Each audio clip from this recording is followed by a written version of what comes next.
Welcome back again friend. तो आज हम बात करने वाले हैं 2017 में आई एक science fiction thriller movie blade runner 2049 पर।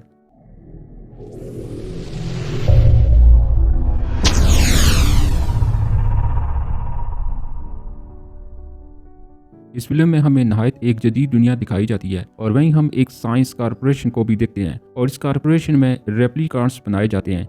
ये रेप्लिकांट्स कोई आम रोबोट नहीं बल्कि लैब में बनाए गए इंसान ही थे, लेकिन आम इंसानों से कहीं ज़्यादा तेज़ और ताकतवर, और इंसानों ने इनका इस्तेमाल गुलामों से भी बढ़तर किया और इन्हें ऐसी जगहों पर भेजा जहाँ इंसान को जा नहीं सकते थे। जब इंसानों की ज़्यादतियाँ इन रेप्लिकांट्स पर बढ़ गईं तो रेप्लिकांट्स ने इंसानों से बगावत शुरू कर दी, जिसके नतीजे में इंसानों और रेप्लिकांट्स की वार शुरू हो गई और इस जंग में हजारों इंसान मारे गए। इसीलिए इन रेप्लिकांट्स को खत्म करने के लिए ब्लेड रनर सामने आए, जिन्होंने इन रेप्लिकांट्स का चुन चुन कर खात्मा करने लगे। और इसीलिए अब हम ऑफिसर के को देखते हैं, जो कि ब्लेड रनर के लिए काम करता है। असल में के भी एक एडवांस रेप्लिकांट है, लेकिन वो भी इंसानों के खिलाफ नहीं होता। इसीलिए ऑफिसर के को इन तमाम गैर कानूनी रेप्लिकांट्स को मारने का काम सौंपा गया और इसीलिए आज के एक ऐसे रेप्लिकांट को मारने आया था जिसने अपने मालिक को धोखा देकर अपनी ही दुनिया बसा ली थी।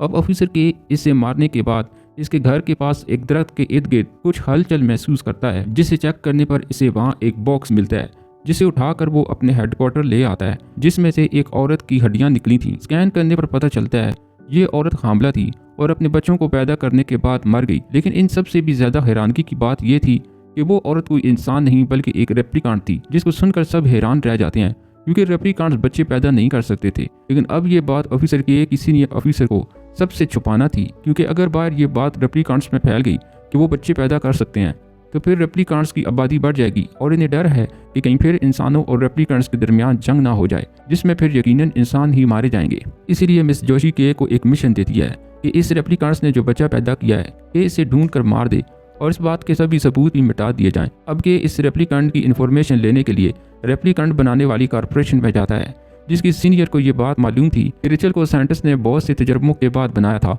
और रिचल के साथ ही रहने लगी थी। जबकि दूसरी तरफ हमें अब साइंस कॉर्पोरेशन के ओनर को दिखाया जाता है, जिसके इरादे अच्छे नहीं थे और वो सिर्फ प्रॉफिट बनाने के बारे में सोचता है। इस साइंटिस्ट का मिशन था कि इंसानों को इस दुनिया के अलावा बाकी प्लैनेट्स पर भी कब्जा कर लेना चाहिए और इसी मकसद से उन्होंने 9 प्लैनेट्स पर कब्जा कर भी लिया था। मगर बाकी पर कब्जा करने के लिए इसे बहुत से रेप्लिकांट्स की जरूरत थी, पर मुश्किल ये थी कि इतने ज्यादा तादाद में रेप्लिकांट्स को बनाना भी मुश्किल था और ऊपर से इनकी उम्र भी सिर्फ 4 साल होती है।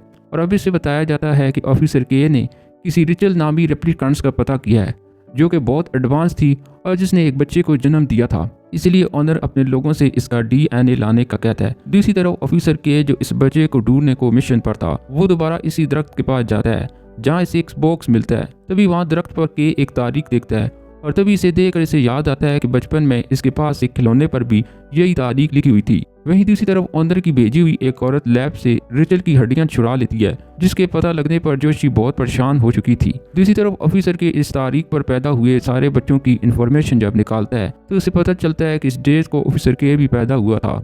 लेकिन के क्योंकि एक रेप्लिकांट है इसलिए के इस पर यकीन नहीं करता। आखिर के को एक और बच्चे का पता चल जाता है जो इसी तारीख में पैदा हुआ था और जिसकी माँ मर चुकी थी। अब इस बच्चे को ढूंढने के लिए ऑफिसर के और इसकी एआई दोस्त इस बच्चे को ढूंढने निकल पड़ते हैं, लेकिन तभी रास्ते में इनके जहाज पर कोई हमला करता है। इस हमले से ऑफिसर की एक का जहाज क्रैश हो जाता है और फिर कुछ लोग ऑफिसर को बाहर निकाल कर मारना शुरू कर देते हैं। लेकिन तभी साइंटिस्ट की ऑनर लव के ऑफिसर को बचाने के लिए इन लोगों पर हमला करवाती है ताकि के इस बच्चे को ढूंढ ले। लेकिन जब ऑफिसर के बच्चों की एक वर्कशॉप पर पहुंचते हैं तो इससे पता चलता है कि इस डेट को पैदा हुए बच्चों की सारी इन्फॉर्मेशन गायब थी। अब ऑफिसर के को यह जगह कुछ जानी पहचानी लग रही थी और तभी इसे कुछ याद आता है तो वो इस जगह पर पहुंच जाता है जहां इसने बचपन में अपना वो खिलौना छिपाया था, जिस पर वो डेट लिखी हुई थी। इन सब बातों से इसे ये शक हो जाता है कि जिस बच्चे को वो ढूंढ रहा है कहीं वो खुद तो नहीं। इसी बात का पता लगाने के लिए वो ऐसी रेप्लिकांट के पास जाता है जो कॉर्पोरेशन में रेप्लिकांट्स की यादाश्त डिजाइन करती है। वो के की यादाश्त चेक करने पर इसे पता चलता है कि के की यादाश्त असली है, जिससे के का शक यकीन में बदलने लगता है। अब इस बात से के बहुत परेशान था क्योंकि इसके पीछे अब कॉर्पोरेशन के बहुत से लोग लगे हुए थे, इसीलिए वो अब अपनी एआई की मदद से लोकेशन चेंज कर देता है। फिर अपने उस खिलौने को टेस्ट करवाने एक आदमी के पास जाता है जहाँ से इस खिलौने से कुछ रेडिएशन का पता चलता है। फिर वो इन रेडिएशन का पता करते करते एक होटल तक पहुँच जाता है जहाँ से मिलता है रिचर्ड, दरअसल ये वही रेप्लिकांट था जिसकी बीवी मर चुकी थी और ये वही रेप्लिकांट थी जिसका बच्चा पैदा हुआ था। अब इतनी देर में कंपनी के ओनर के लोग भी के को ट्रैक करते हुए यहाँ पहुंच जाते हैं और रिचर्ड को पकड़ लेते हैं। इसी तरफ के को रेप्लिकांट के फ्रीडम फाइटर पकड़ कर अपने साथ ले गए थे, जिसके लीडर से के को पता चलता है कि रिचर्ड की बेटी वही कारपोरेशन में काम करने वाली लड़की है जो रेप्लिकांट रोबोट की मेमोरी बनाया करती है और रिचर्ड ने इसके बारे में सारी इन्फॉर्मेशन खत्म कर दी थी। इसलिए रेप्लिकांट फ्रीडम फाइटर की लीडर के से कहती है कि वो रिचर्ड को मार दे, वरना अगर उन्होंने रिचर्ड को स्कैन किया तो इन्हें इसकी बेटी के बारे में पता चल जाएगा। दूसरी तरफ रिचर्ड को पकड़कर ओनर के सामने लाया जाता है, जो कि रिचर्ड के सामने इसकी नकली बीवी लेकर आता है, जिसे देखकर रिचर्ड काफ़ी हैरान होता है।